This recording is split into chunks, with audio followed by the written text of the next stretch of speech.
Hey everyone, today I'm going to talk about the last book I finished reading, which is There Is No Antimemetics Division by Quantum. So before I talk about what I liked and disliked about the book, let's go over what the book is about. So this book is like the X-Files, or if you like stuff like Control, the video game, Alan Wake. It's about this organization that's confidential, behind the scenes, and it deals with what they call anti-memes.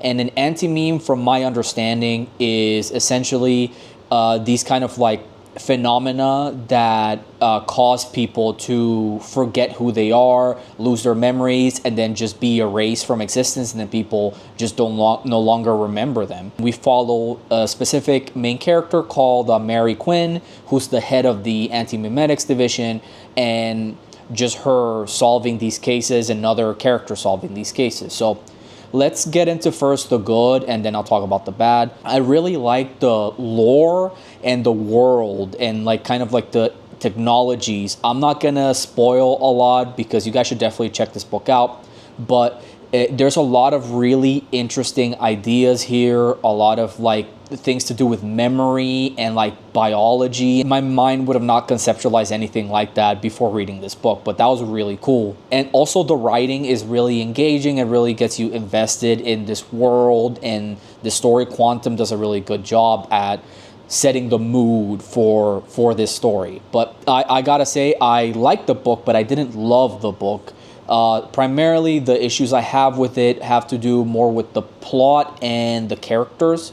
So I wasn't really invested in Mary Quinn as a character and her relationships, and kind of like I had no emotional investment towards her and her story.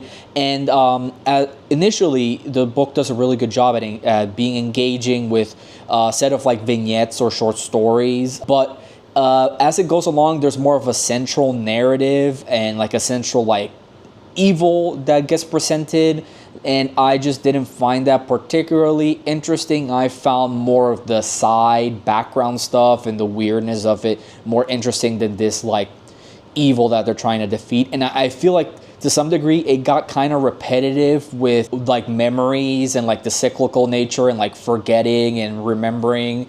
And also the ending and the last third was kind of confusing, and I just didn't like how the book ended. So overall, I still enjoyed the book. I still think it's pretty good, but it was definitely a letdown. I would give it 3.25 stars out of 5.